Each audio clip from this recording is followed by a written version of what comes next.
T20, cricket's newest yet most challenging format. And that's not coming from us. It's coming from two men who used to ace this challenge. It was a shock for me as well when I just started playing T20 cricket. You get drained sometimes because every ball is an event. Every ball you need to be very, very focused. Such a brutal game. One ball can be the difference. It can be the difference in the momentum. It can have a big impact on your season. Be it the intensity at which T20s are played these days, It's movement, it's intensity, short, sharp bursts. And then if you open the batting or you bat for a period of time and then you go out and field, that all adds up to a very, very taxing game. or the physical demands that go unnoticed. It's quite tough because it's more like a football game than an actual conventional cricket game. Most of the batsmen field in the best of positions on the boundaries. So you are doing a sprint almost every single ball. And then if you have a good innings, then you have run about 50 to 60 singles. Why captaining a T20 side is a hard task.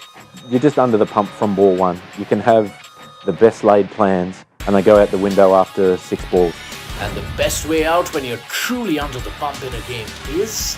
Breathing is a big thing in T20 cricket. I mean, if you can control yourself. It's a big thing in life too, mate. Yeah, like The day that we stop is the day that we stop. No, I mean, you know, good Get deep yourself breathing. calm. Yeah, being calm is very, very important. Otherwise, you can, as Pinchy mentioned, you can get really anxious in a T20 game. So sit back and indulge in this conversation, which promises to be as riveting and invigorating as a T20 contest. This is Talking Cricket with Ambati Rayudu and Aaron Finch.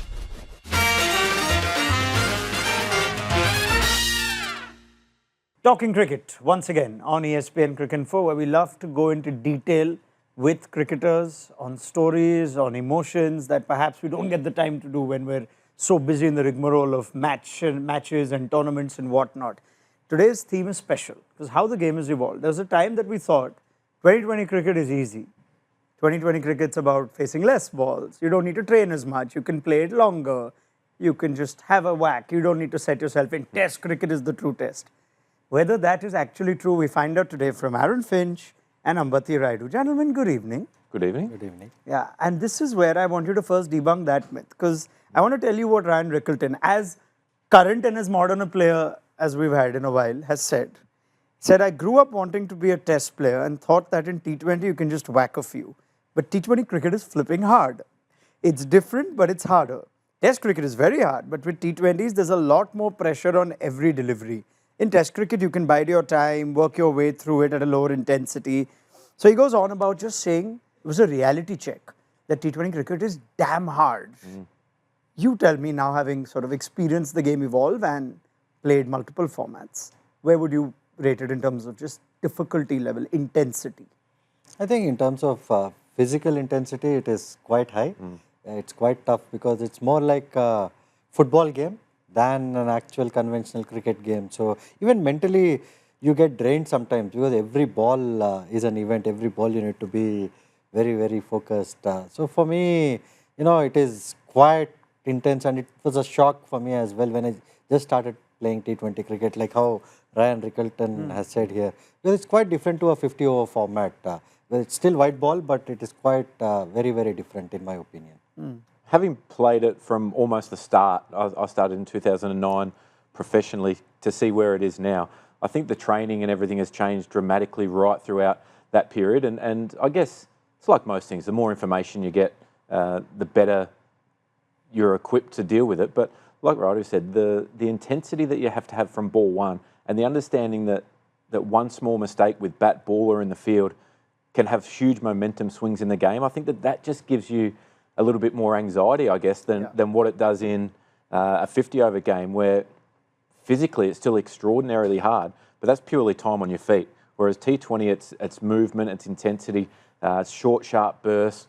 And then if you open the batting or you bat for a period of time and then you go out and field, sometimes you might play a day game where it's 45 degrees. So just that all adds up to a very, very taxing game. Yeah, I think so. And also, I would say the heart rates are generally very, very high in T20 cricket. And also, you know, later on in my career over the last few years, I've realize that breathing is a big thing in T20 cricket. I mean, if you can control yourself. It's a big thing in life too, mate. Yeah, like, The day that we stop is the day that we stop. no, I mean, good get deep yourself breathing. calm. Yeah, being calm is very, very important. Otherwise, you can, as Finchy mentioned, you can get really anxious in a T20 game. So that anxiety in this format, do you find yourself actually investing in the game long before you've actually gone out to get a hit? Yeah. And then the heart rate rises. So that is different from ODI cricket or Test cricket, even if there is, say, a pressure situation. No, I think I can answer that better because Finchy has opened most of the times. But being a middle order batsman, Right. you tend to keep playing the sport or keep playing your innings even before you're walked in. Because every ball you would be actually involved and thinking that, okay, this ball, you're going to do this. Other bowler is bowling at a certain, bowling in a certain pattern. These are the loose balls that you might get. These are the areas that you can target. So, the game keeps playing in your head even while you're sitting in the dugout. But I don't know how it is for an opener. And you don't have the luxury, like we discussed on one of the shows at times, you never did the thing of, let me just not watch it, which people tend to do in a lot of other formats or even in this format. MS will stay out from the dugout. Even a lot of other formats, I would never watch as much. Yeah. I would want to just keep it to myself, go and face a few balls and then decide for myself about what is happening. But in this format, you can't afford to do that. You have to be really pumped up and, Well, my career started for a handful of games at number 6. Then I opened the batting, and then towards the back end of my career, I batted number 4. The big anxiety that I had batting in the middle order compared to the top is you don't know what you're facing every single game. You could bat at number 4 and you're in the first over, or you could be in the 20th over, or you could be in the 12th over. Like, you just don't know the situation. So, like you said, the ability to remain calm and not overplay every single scenario that you faced before you faced it is a really difficult one, because you can talk yourself out of situations as well at times. I know from an opening point of view, you have an idea of exactly what you're going to face. If I'm playing for Australia against India, I knew that Bhuvi and Bumrah were coming with the new ball. Right. And then Shami started to play a bit more. So you could prepare for that both mentally and technically, and you'd understand where your targets were, what you wanted to achieve in the first couple of overs. Whereas coming in the middle order, it's just playing what's already happened in front of you and reacting to that game situation. So, were you the kind, or are most batters the kind that visualize their innings to try and anticipate? And in other formats, you only have to visualize that much, and you perhaps can make 2 or 3 plans. Here in T20 cricket, like you've said, either I'll be in 2 down early, either I'm batting first or I'm batting second, either they'll bring on a spinner early or they'll bring on a pacer early, or I'll be in a chase. Like, there are so many things. Does that preparation, does the anxiety begin at the preparatory phase itself, as against when you actually walk out? I think, especially for a middle order batter who would face a lot lesser balls. Yeah. I think you need more practice. See, that is what we used to do. I mean, at least because the more balls you hit, the more informed in terms of hitting the ball, you are in. Otherwise, when you walk in, you don't have the luxury of time to really get set and hit the ball. So in T20, you tend to practice a lot more than, at least the teams that I have been a part of. You want to practice a lot more than actually your openers. Because you might go 2 or 3 games without getting a hit as well. Getting a hit. Or you miss out one time, and then your team chases down a total quickly. Exactly. So is that common to all those guys who play that very unique role? Yeah. Your Tim Davids, your Kieran Pollards, yourself at times. Exactly. All of them would spend more time sort of range hitting than your top 3. Top 3 play a lot of new ball. They look at their timings, but the middle order batters tend to practice a lot more balls. Also, because you want your hitting rhythm to be top notch. You can't go there and be rusty. And let's talk preparation. So when you go into a net as well, is your preparations that much different when you play that very specialized role, that you're actually, even in your first ball in the net, you're looking to just hit, you're looking to just practice your swing? Yeah, absolutely. I wouldn't do that in terms of setting my mindset up. Maybe in my early years, I used to do that. But later on, it was more my swing and my timing and the rhythm. If it was in place, then you're confident that, okay, you can walk into the game and, really do what the team needs you to do. But otherwise, to get into the rhythm itself took a lot of time. So, there's a lot more practice attached to T20 than the other formats, I feel. Yeah, and for me, you have to break down when you're training. So in the lead up to a tournament or a series, I would always practice a lot. It hit a lot of balls, and the first phase of that would generally look like quantity. You're just looking for pure bat on ball, make sure that your technique's quite sound. Because I always felt my power was always there. I never had any issues with that. But if I could get off strike, that meant that my technique and my thought process was pretty good. So I was a high boundary hitter, but a high dot ball taker as well in the power play. As a lot of guys are, that you fields up, you've struggled to get it through. But if I could get off strike, it meant my technique was pretty good, and then I could start to expand into just playing all out attack. And the closer you got to the tournament, the more I would get into that mindset of, right, I'm hitting from ball one just as an exercise, not pre-planning for any particular opposition, but it was just an exercise of, right, if we're chasing 250, what do I need to do to be able to get us off to a good start? And then the tournament starts and you start to get into the rhythm of the tournament, and you might have travel days where you don't get an opportunity to train.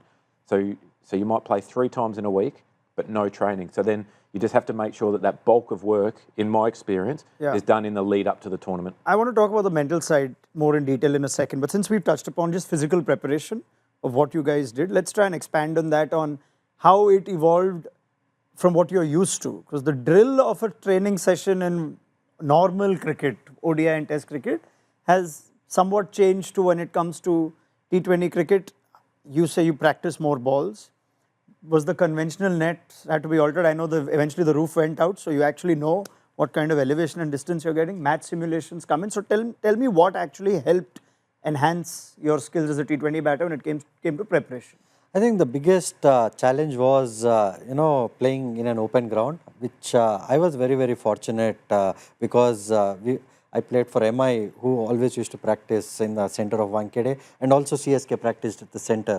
And a lot of other teams who haven't practiced at the center have actually struggled a little bit in the IPL. Right. If you look at Punjab Kings, if you look at Delhi, they've never, those are the two formidable home records in the IPL. Exactly. Yeah. So what that does is it tells you how good your game is generally when you're hitting a ball. Are you hitting gaps? Are you able to clear the ground easily? Which bowlers you are comfortable against. So I felt playing in an open net was very, very key and crucial. And also at the start of the preseason, like how Finch mentioned, I personally used to go really hard to see which is working and which is not, which I have to work on. Yeah. Eventually, I am sure he also understands what I'm saying. So it is like you play all your shots in the first 2 or 3 days, so that you know which is coming off, which is not, where you need to spend more time. And then eventually you start working on that. And as the season comes closer, obviously you cut down on the amount of practice, but by that time, all the rust would be worn off.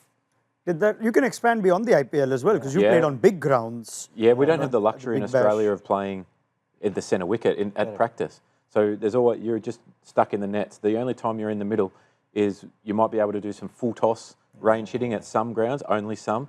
Some grounds are very, very particular about you going anywhere near the square. So we have to do things slightly different, I guess, and we have more indoor facilities and nets, whereas IPL and in India in particular, guys have access to grounds, regardless of whether it's the ground that you're going to be playing on. But even just seeing where the ball goes, I mean, the net's a metre away, that you're not getting a huge amount of information, and that's where you can fall into a trap at times of, are you hitting it well? It can be hitting the middle of the bat, but is it going where you wanted it to go? Yeah. Like you're playing a cover drive, and you'll have in your head where the fielders are, but is it going there? Are you finding gaps? There is a great advantage to finding familiarity and comfort with, even at one ground. Let's talk even home grounds for now, but just knowing that this is how well I need to hit it in order for it to clear 100%. X boundary, Y boundary at Chepauk. And you're also playing on the surfaces that you play on in the ground. You turn up for a game for Australia, having not been allowed anywhere near the centre wicket at the MCG or Perth Stadium or Adelaide Oval. So that's quite unique. And maybe touring teams, especially from the subcontinent, do find that a little bit difficult, that are used to hitting balls out in the middle, because you just don't get access to it in Australia. Yeah, it must have come as quite a shock, not a shock, but certainly a change, because the center of the pitch was sacred territory. You don't go there. What if it gets damaged? Stakes are so high. Can you take me through when it sort of started? It had to be somebody's idea that this is going to help us. If we start practicing on the center, the damn center wicket of the Wankhede or the Chepauk, as against, in the training or in the nets outside? Yeah, I think it must be, Sachin Tendulkar, if I'm not wrong. Really? Because he loved practicing, and he loved practicing in the center Not of meant to Wankhede. say no to also, I imagine. Especially in Mumbai. In Mumbai, I don't think anybody would say no to him, or even, turn the lights off even if he wanted to practice all night in Wankhede. So that was the luxury that we had because he was around, and everybody used to really hit a lot of balls. And Because it's new, it's Yeah, it's exciting, new. because you don't get access to it all that often. And even as simple as doing range hitting out in the middle, to get your range, to understand, you can hit as many balls in the nets as you want in Australia with the roof on the nets. And I was always taught, keep the ball in the net as a youngster growing up. Yes. But to have the ability to just see where it's going, it's such an advantage. Did you have fielders stationed as well as simulations evolved to see if you're clearing fielders comfortably? Yeah, I mean, eventually you or is try that and, not a big thing? Yeah, I don't think that would matter as much when once you have an open net, because you have a fair idea of where the fielders are going to be, where the gaps are, and the best part is how far you are hitting, and also being a middle order batter. For me, it was more like how the surface was. Okay, which length was easier to hit? Yeah. Can I still hit a ball that is bowled slow off a length? Can I still go straight? Yeah. See, that all depends on, that's the comfort level that center wicket practice gives you. We're, of course, having this chat in the middle of the IPL, but every now and then, I remember during the T20 World Cup in Australia in 2022, whole conversation was a first time World Cup in Australia where these skills fall a little lower down, where it's going to be won by players who can find gaps or hit boundaries. So is there any other aspect about growing up in your part of the world, Finchy, where T20 cricket was different from here? Here it almost seems like range hitting, more sixes wins. That's how we're thinking. What about from players who grew up in Melbourne? Well, all of the grounds are so different. You go to the Gabba and there's always one enormous side and one reasonably short. MCG, huge square, short straight. Adelaide Oval, short square, huge straight. So you just have to be adapted at playing every situation differently, understanding what works in different scenarios. And I guess it probably makes you appreciate when you get to a small ground and fast outfields like India, where if you hit a late cut off a spinner, it runs away for 4. At the MCG, that plugs into the damp grass and you get 1 if you're lucky. So I think it just gives you a different perspective on the game more than anything. That the skills are still there. You still see guys pumping sixes 90 metres at the MCG. Here you have to hit at 65. Right. So this is about just the preparation that evolved over time. Now let's just get to some mental preparation. And when you get out there, now we've just touched upon in your opening comments, anxiety, heart rate, pressure, and therefore we're theming this chat around the intensity of a batter in T20 cricket and how it's unique from other formats. We tend to believe that Test cricket, and we still, for good reason, know that Test cricket tests you every ball, or that's what we thought. But in T20 cricket, are you actually tested more every ball? Is there an expectation for you to actually be your best for every ball in this format as against in Test cricket? Yeah, I think so.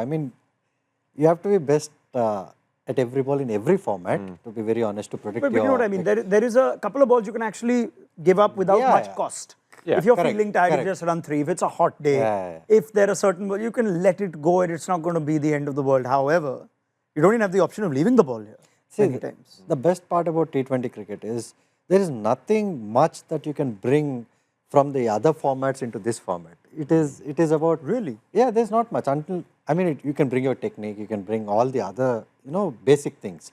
But this format is very, very unique that way, because the crease, one ball will dictate how the over is going to be, how the bowler is going to turn up. Because if you play 4 singles, the bowler is under tremendous pressure in the last two balls to bowl to you as a batter.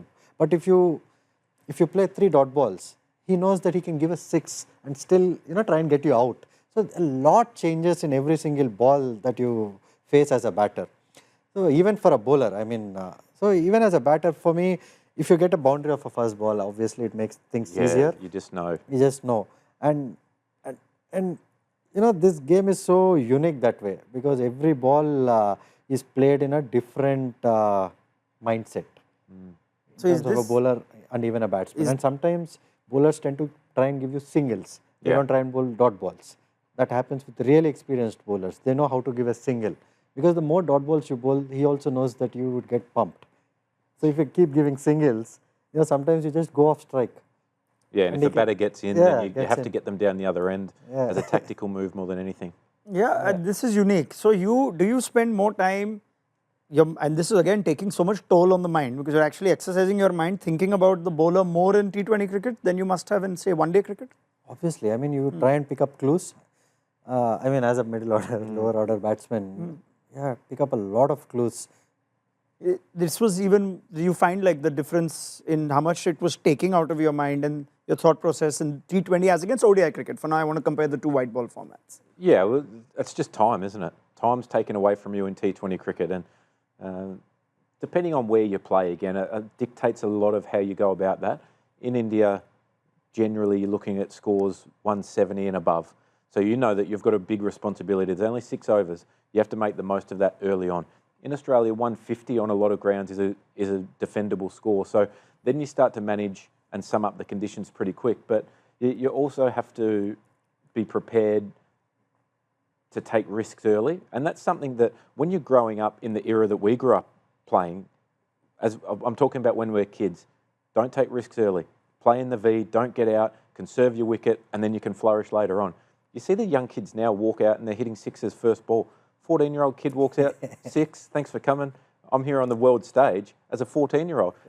The mindset has changed, and I guess from our era, it took a little bit of adjusting to that, to almost be prepared to put your wicket on the line so early. It just wasn't the done thing at that stage. Because you grew up essentially on a diet of the longer formats. Exactly right. So then it's a mindset shift where you go, right, what if I fail a couple of times? Am I going to keep getting picked? And it's really unique. You don't sense that these guys... Let's talk about when the game gets challenging when it comes to scoreboard pressure.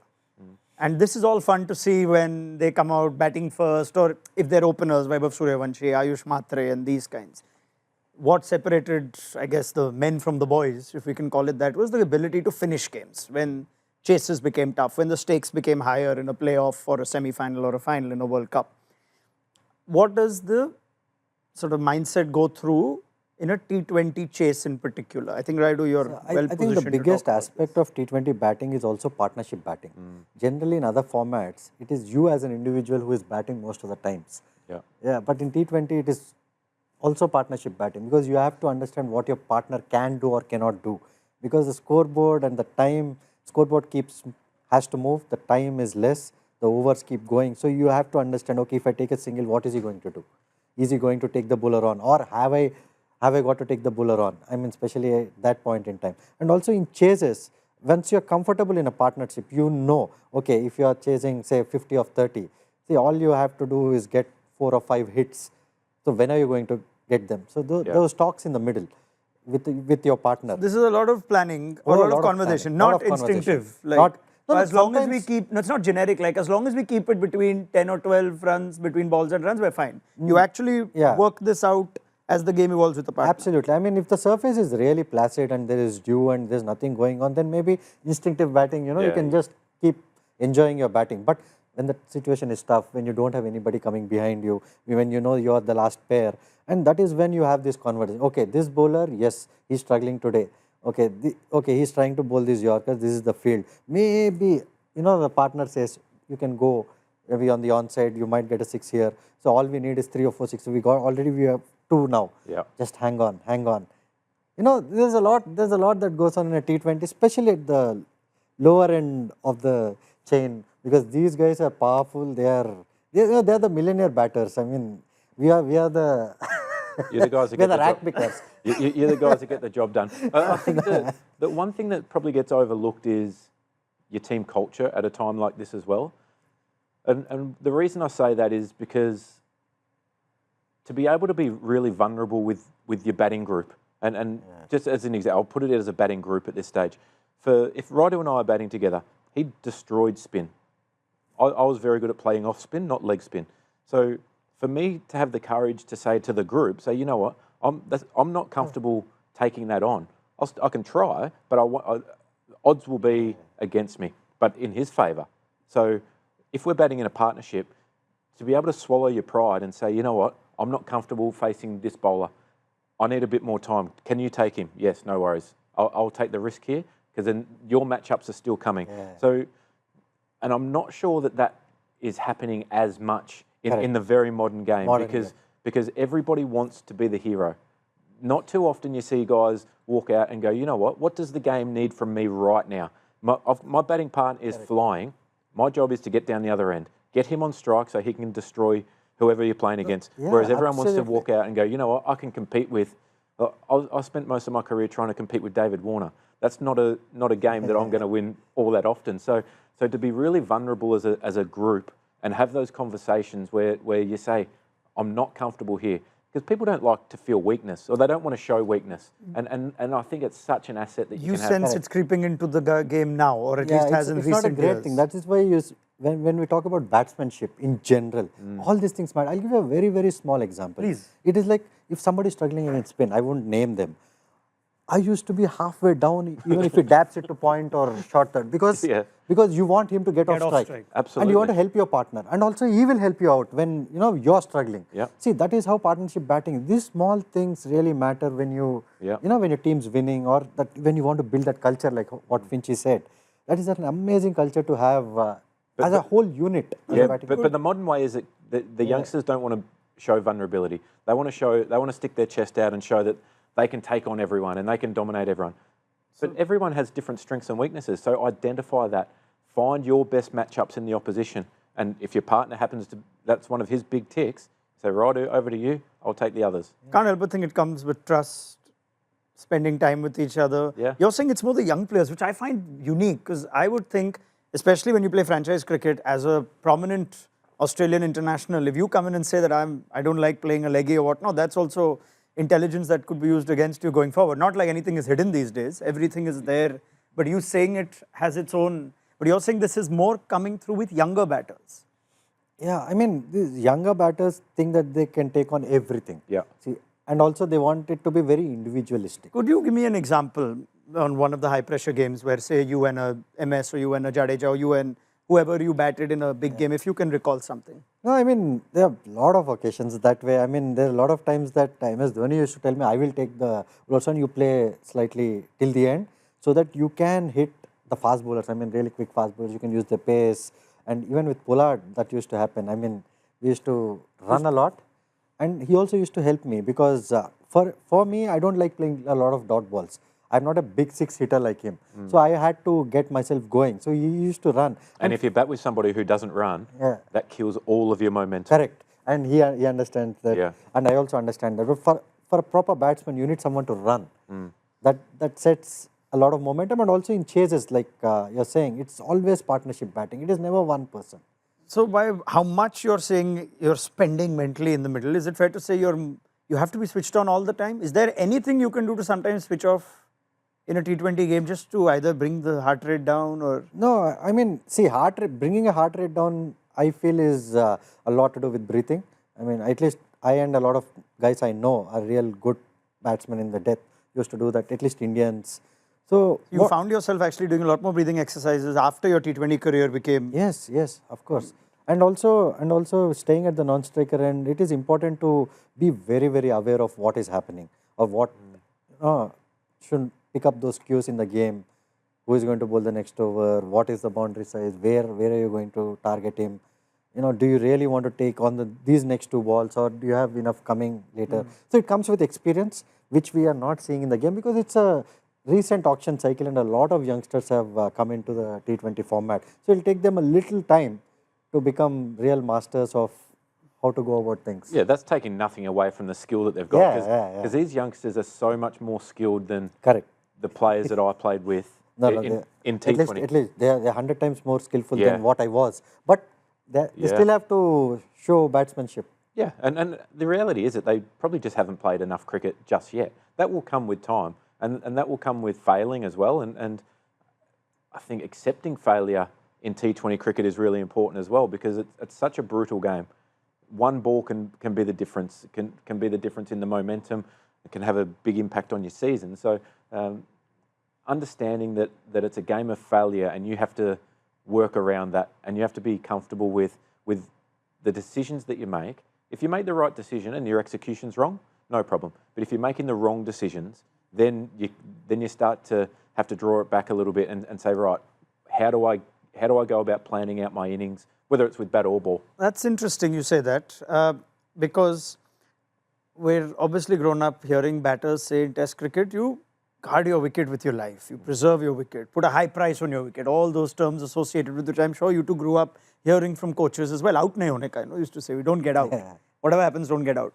Whereas 2020 cricket has tried to bludgeon you the other way, rewire you the other way and say, don't worry about your wicket. Well, when I first started T20 cricket and opened the batting, I'd open with Brad Hodge, great Australian player.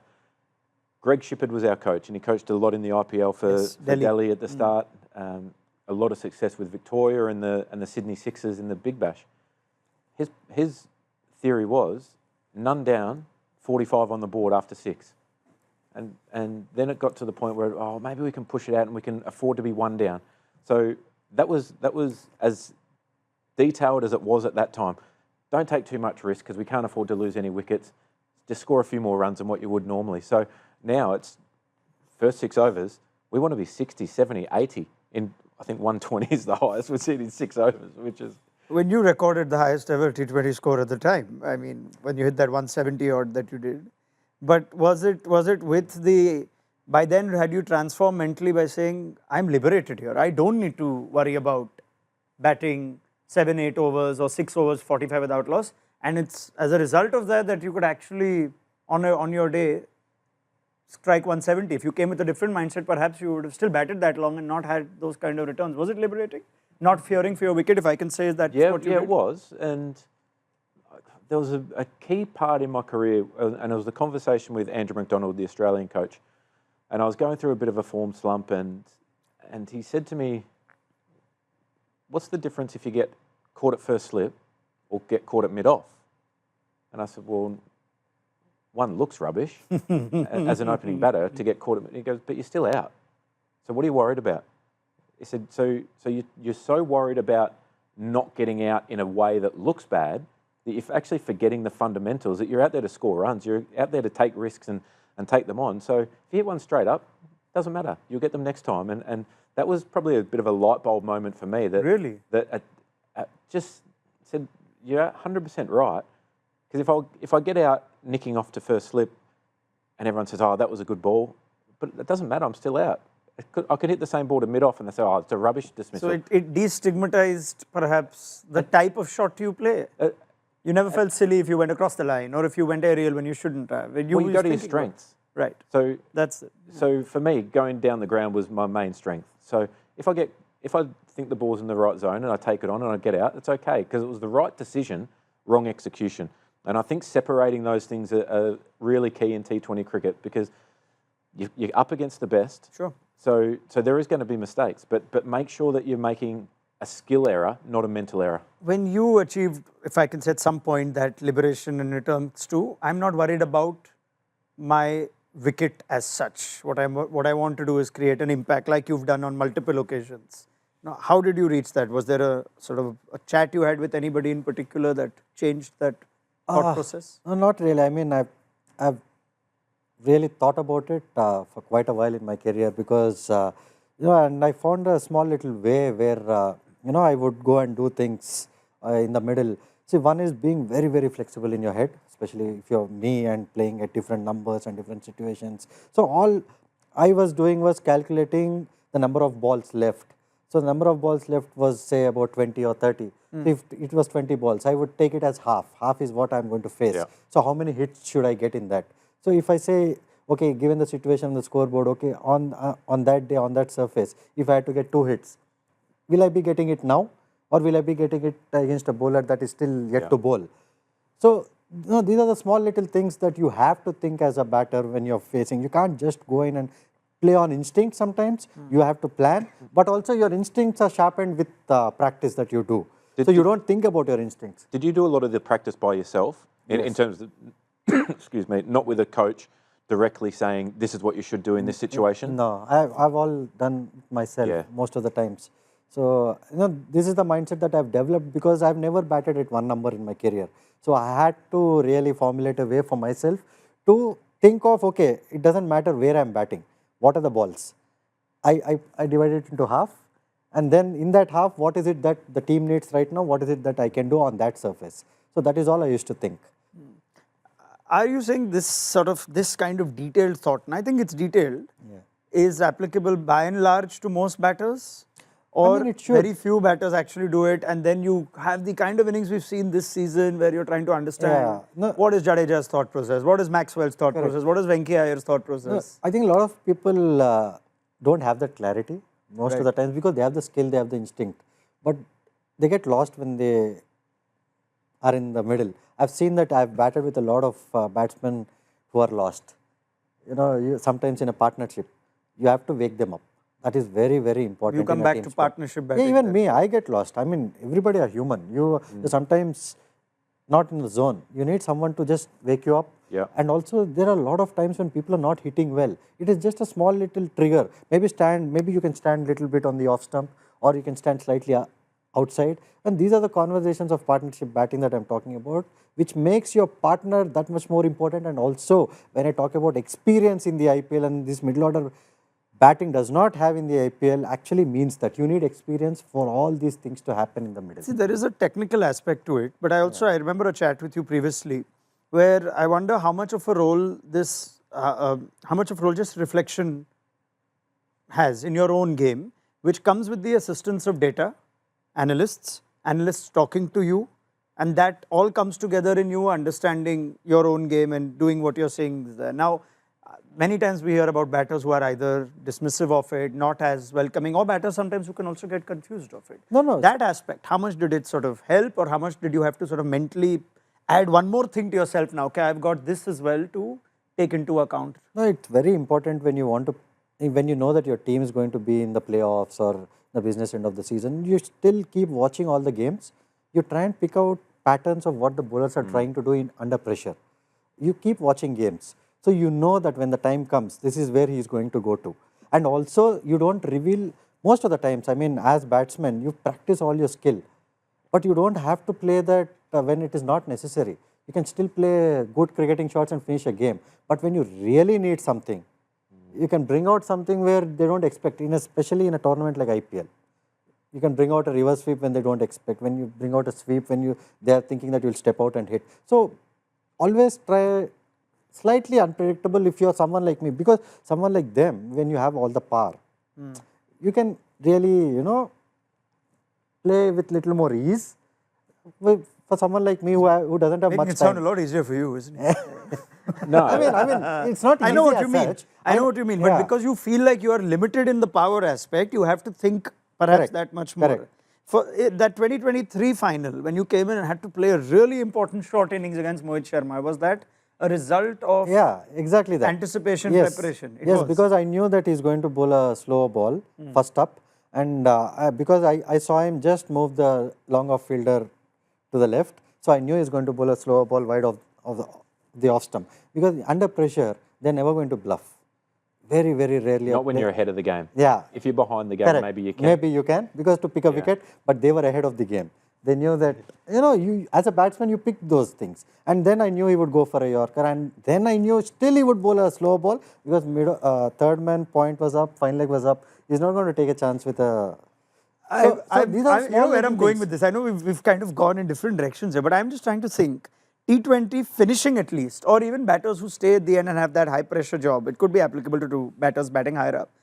It's quite an intelligent man's game. Or intelligent man's game, but also you should have the skill to play something else if he doesn't bowl that.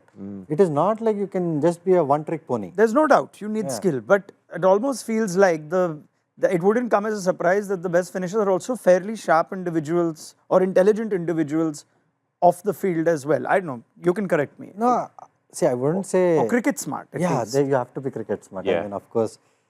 See, that's why they win so many World Cups. They're so cricket smart. They know what it is.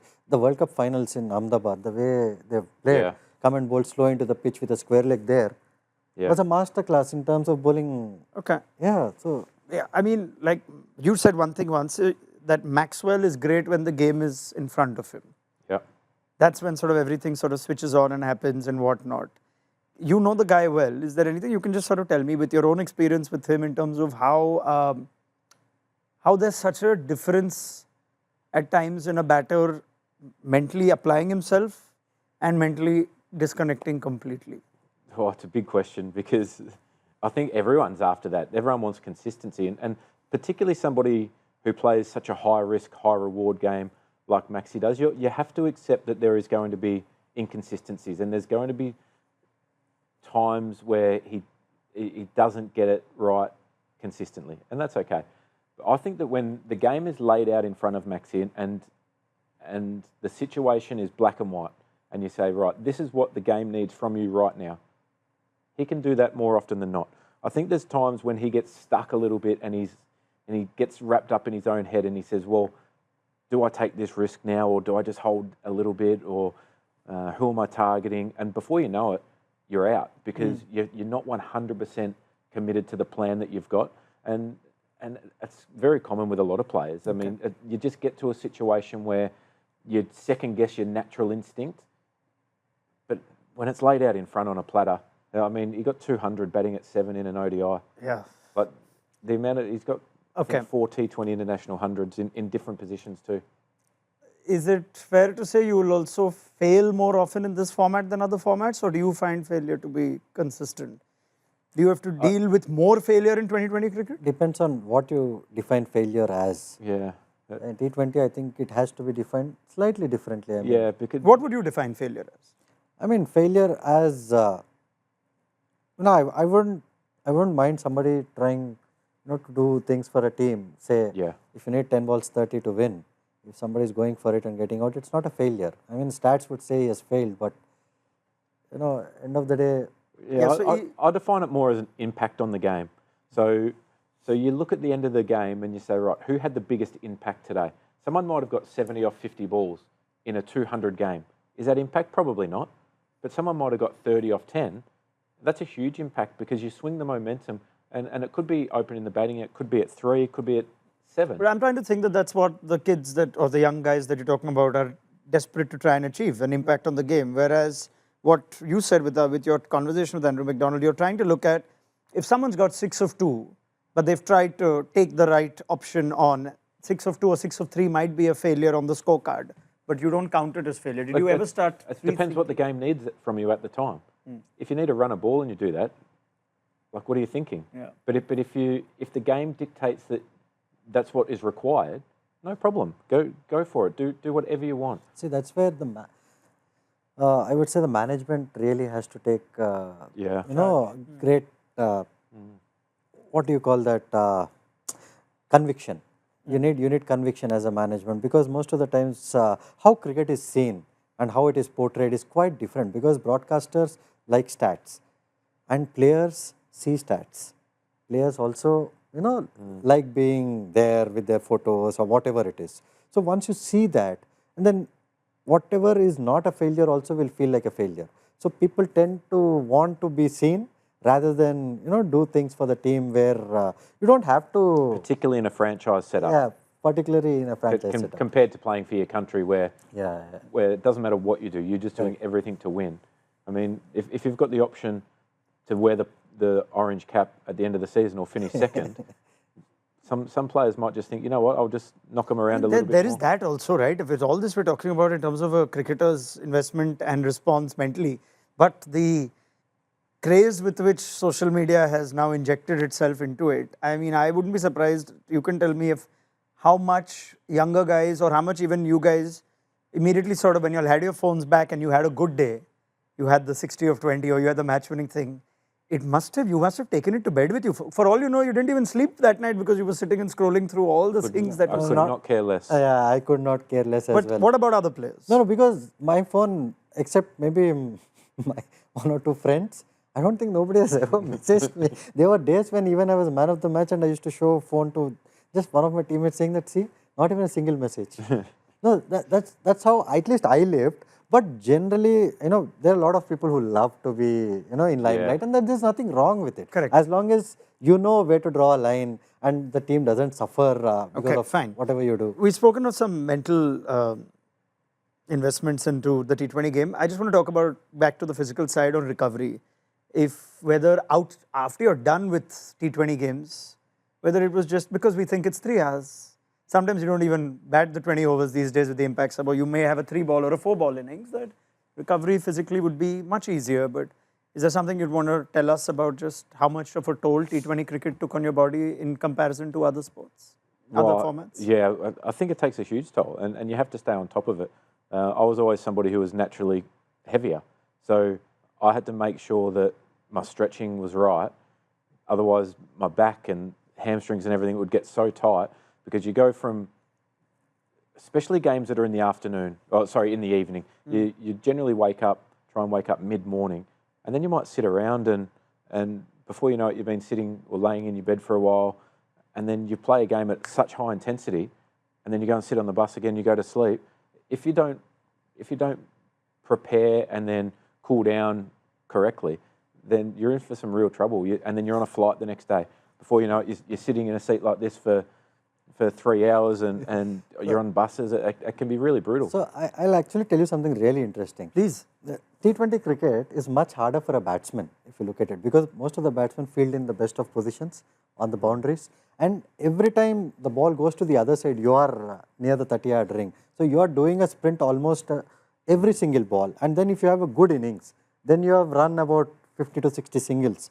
So a bowler generally doesn't do as much in a T20 format. You know they're going to come for you now after this.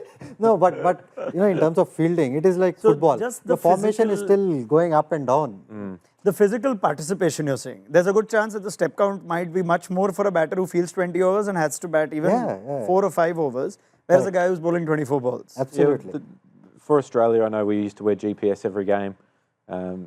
Some players you get up around 10 kilometres covered in a T20 game, that's high. And in comparison, like, was that?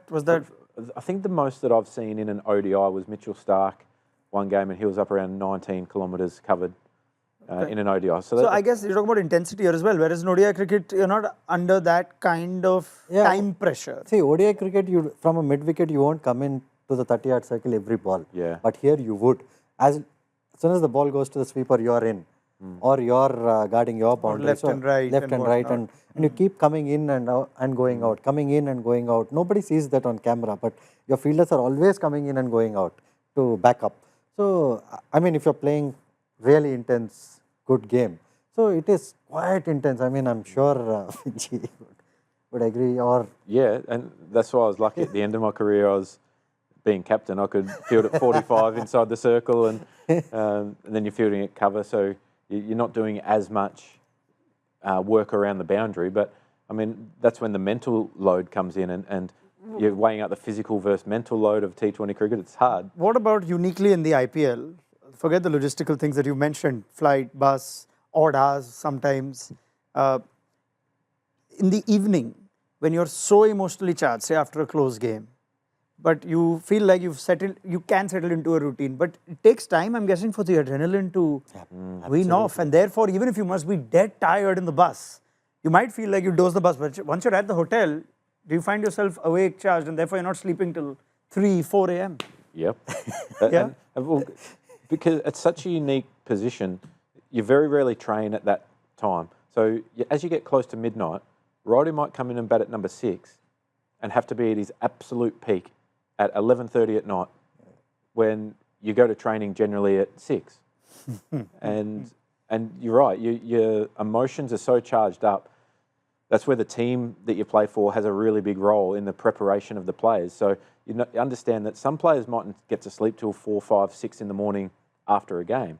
And if you've got a midday flight the next day, that you're just ruined, and that wipes you out for a couple of days. So you can't be at your best for the next match. Yeah, that's why CSK always used to take evening flights, no matter what.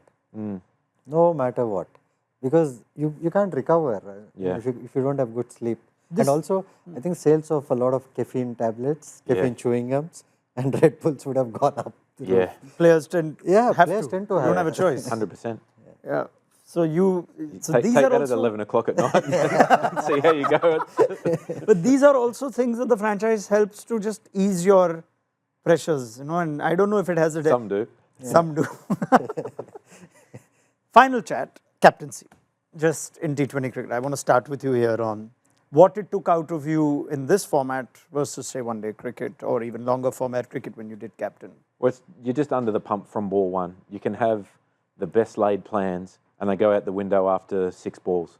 So I love the planning and preparation side of T20 cricket. You'd get with the analyst and the coaching staff and it'd just be quite informal. The analyst in the Australian setup would collate, like there's hundreds and hundreds of pages of data that gets sent out and his job was to collate that and put it in a way that is understandable for me and relevant to the opposition and to the ground. So then you start going through some numbers and there's still huge amounts of data.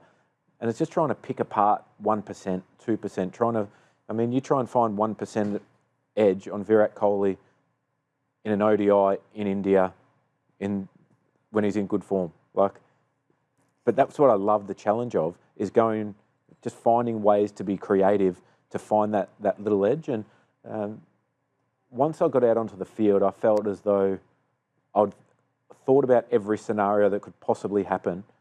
So nothing was a shock. So it never really weighed on my mind a decision that you're going to make. And very rarely, there's creative captains. Do you sense it came naturally to you, that you were already in a position that you could process a lot of situations, a lot of match situations and a lot of data, and actually it didn't bother you, didn't confuse you? Yeah, I never felt like it confused me. I would often use other players and senior players and people who you'd played with for a long time. You'd ask them for their opinion just to see if they were seeing the game differently to what you were at the time, because as an opening batter, I can see the same game as everybody else, but everyone just has one little piece that they've seen and goes, well, maybe the wicket's doing this, let's change our tact and go here. And you do go with it sometimes, but I never felt weighed down by the captaincy, because I enjoyed that challenge. And if you do all your planning and preparation, then it's the fun stuff. Like that was work, going through all the numbers and sitting down and trying to find the gold nuggets. That was work. And then you got out on the field and that was the cool stuff. I was lucky enough to captain some of the greatest, like Stark, Cummins, Hazelwood, Zampa. They're 4 of Australia's greatest ever white ball bowlers. And I was pretty blessed in that regard. So you understand that you have to make some moves every now and then.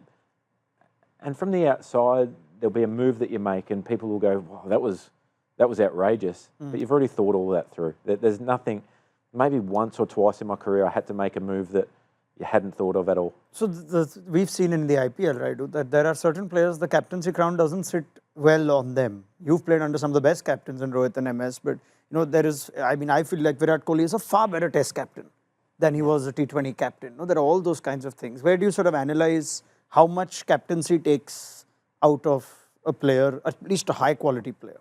I think, having a great captain at the helm is really important for a good team, because you want him to be, really calm.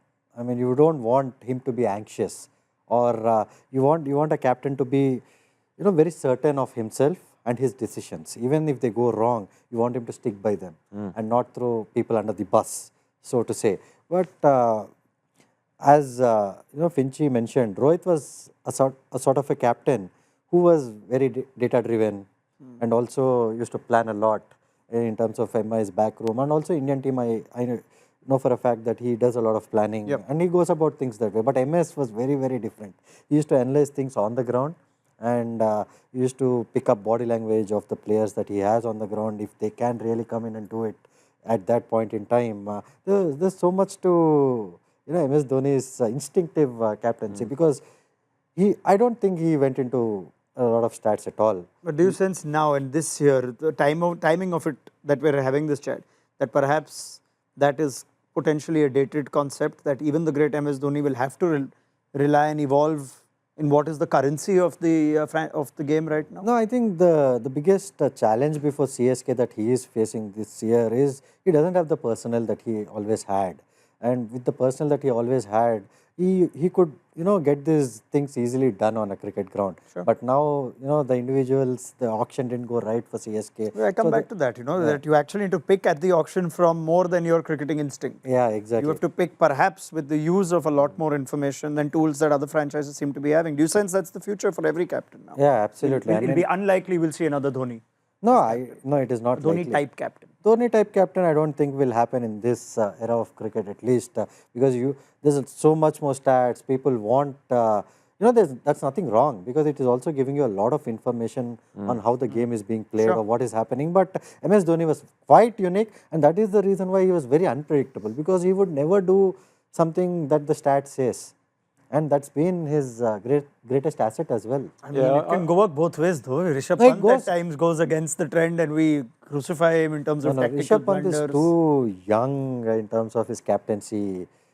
I mean, career. MS has done captaincy for such a long time. Yeah, game's changing though, isn't it? It certainly is changing. I felt as though I was an instinctive captain on the ground. Right. But I had a lot of data to back up most of the decisions that I made. So you still go into that creativity of captaincy, but at the end of the day, if you win the game, everything's good. If you lose, everyone looks at you. Yeah, Mr. Bungar said outcome driven. Brilliant. Time's flown, but I want to end by asking both of you, and I like this theme when we talk about how the game's changed over time, is if you can go back to a young Aaron Finch at age 20 or a young Ambati Rayudu at age 20, 21, tell them about what to expect, how to deal with the intensity of T20 game, what is it about to become. I wonder what you would say to them. You can take a moment. It's a good question. I